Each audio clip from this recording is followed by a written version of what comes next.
Hello and welcome back to Rage Gaming, and especially to title update 1 of Wilds. Today we're facing off against Zoh Shia again, but now in high rank form. This video aims to highlight the fight and the important details and mechanics to think about. And we'll of course be covering the weapons and armor and our initial thoughts about it all. So with that said, let's just get started. Let's start with unlocking Zoh Shia. For that, you need to be hunter rank 50 plus, as they let us know in all the information videos.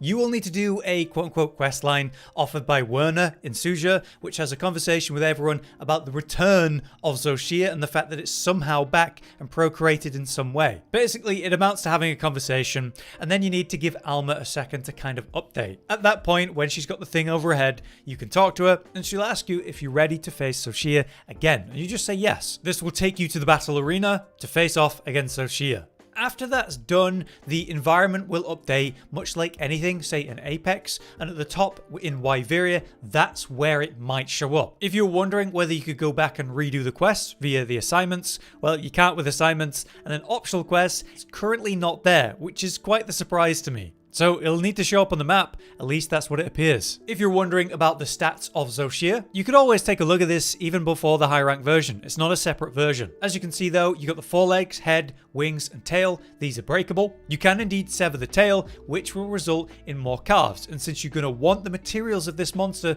I'd strongly recommend you take the time to cut that tail. It also, as I'll talk about, is a great hit zone and a safe zone in many cases, so you'll probably be doing that. In regards to the hit zones, as you can see, there's two forms. There's crystallized and there's exposed. So you got the Wilk armor and the Black Dragon scale underneath. You want to be hitting that Black Dragon scale ideally. So you open up the target by attacking it and then focus the now exposed section. Say with the head, that's 4-star on say your slashing and blunt damage, but when crystallized, it's 3-star. You'll also find that its best element is appearing to be dragon, so ideally the wing arms are the head of the target, while the tail remains a great safe zone for safe DPS, if not optimal. So for element it's dragon, and for status it's parablast bite or sleep. Personally, I ran paralysis, and I gave my palico a sleep weapon which triggered during the fight for a free wake up hit. I'd strongly recommend that. Now, in regards to the new mechanics for the high rank version, it's hard to say with confidence what those are, since we all had to face Zoh just once,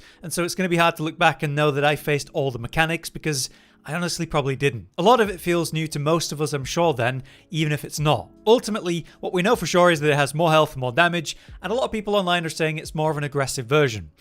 Basically meaning shorter pauses and a feeling of not letting up. You'll find that it will shift between the Wilk and Black Dragon forms as you progress the fight. Now by dealing enough damage to various parts, you expose the dragon underneath. That Wilk armor will regenerate multiple times though, so as I said, it is a good idea to break these and expose the dragon underneath, and then keep attacking that part. Like I said, you'd be aiming for the head, the wing arms, and then the tail. But the fight overall has 3 forms. There's the Wilk armored, the exposed section, and then the fully exposed Black Dragon when it's most dangerous. In that final form, that's when I felt most of the lightning use, which spreads out beyond its initial location. Probably you want to path forward or backwards away from that, because I saw that it spreads out quite horizontally, reminding me of Electrion. Meanwhile, the fire has 2 versions to think about. There's the fire that spreads out under the head of Zoh as it stands up on the hind legs and fires straight down, familiar with Fatalis. This one can easily be avoided though by just going behind Zoh and standing at the freely exposed tail for free DPS. The other fire attacks are definitely more dangerous. They're ranged shots with good range to them. They have the contact hit, but then a delayed explosion that spreads out quite far,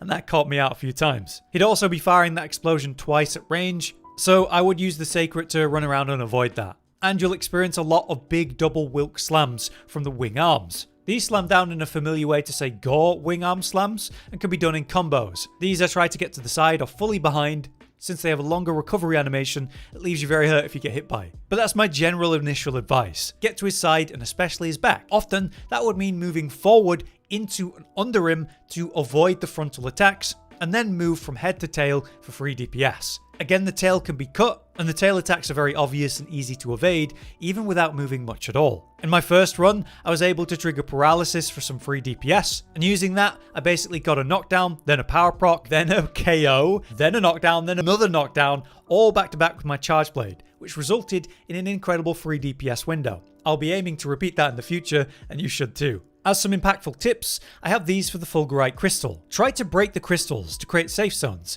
Zoh Shia is going to pop them for these nasty explosions, and if you break them, he can't. The thing is, if you hit them with elemental attacks, they charge that up and explode just like you'd be dealing with guardians normally. That will deal an explosive version of that element, dealing good damage to Zoh. Since the best element against him is dragon, you want to make use of the dragon pods that exist in this area for that purpose. This can cause chain reactions too. The crystals spawn close to each other, popping one another for a lot of free damage if you get that to happen. So that's been my first reaction against the generation of all of these crystals. Immediately dragon pod them or element pod them whenever I can. That turns its weapon against it. This also works during the super attack with the 6 giant crystals, by the way. You can seemingly outrange that attack by standing at the back wall, but you can also create pockets of safe zones by popping them, which, you know, seemingly you could use to create a path to Zoh Shia that way, and try to DPS even during that attack. But yeah, all of that should be easy. There's 2 Wormsbane pods for dragon element in the area, 2 thunder pods as well actually, and there's 2 boulders above which can be pulled down for some free DPS, so make use of them.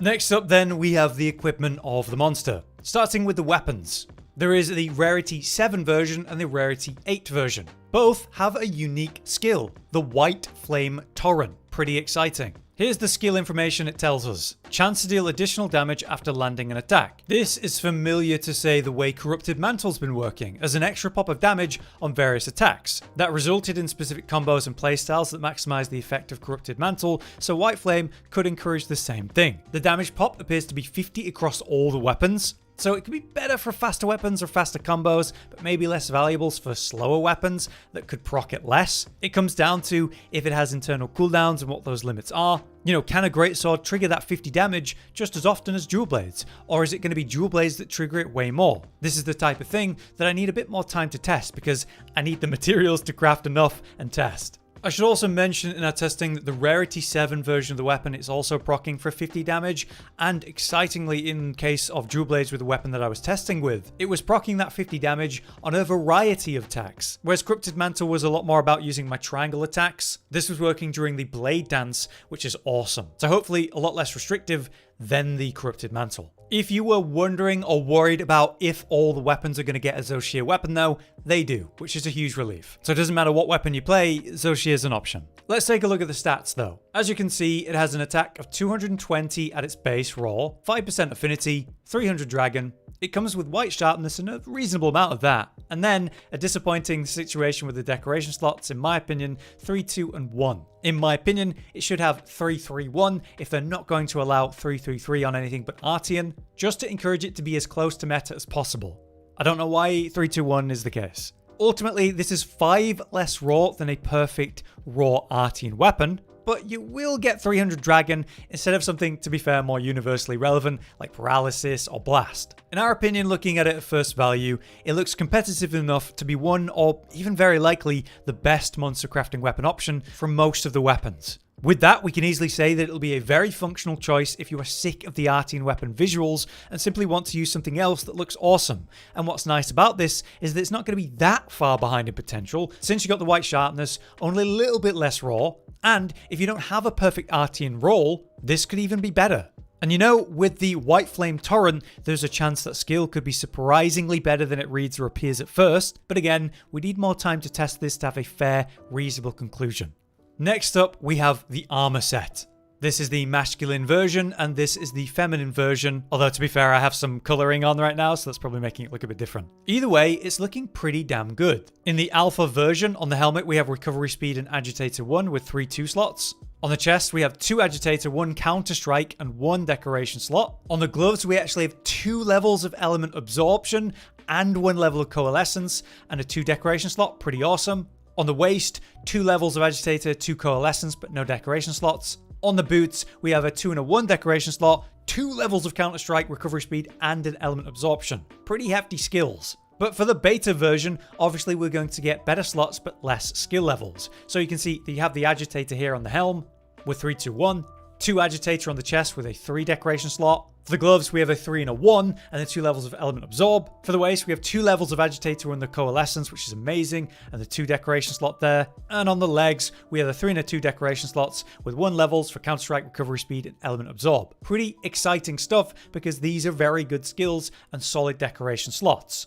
In fact, based purely on the slots and the skills on the helm and the chest, those could be meta relevant. Especially the chest. This literally straight power creeps the previous agitator chest, which was Blango, which as you can see has 2 levels of agitator and a 2 decoration slot. This is the same thing, but with higher defense and a better slot. So it's straight up better and is 100% meta for agitator. The helmet is definitely worth considering, as are the other pieces. There's a lot of potential here. But I also need to reference the set bonus, Zoh Shia's Pulse, also known as Super Recovery, allows the health gauge to continue to slowly recover up to the max value, even if there is no red portion, like a heal over time. You could compare this to Valhazak back in World, or Kushala's Blessing back in Rise, as a great sustained perk, but obviously it has no relevance in meta DPS. It will be great for survivability if you're struggling, kinda similar to what we see with Arkveld's awesome set bonus that heals you when you break wounds.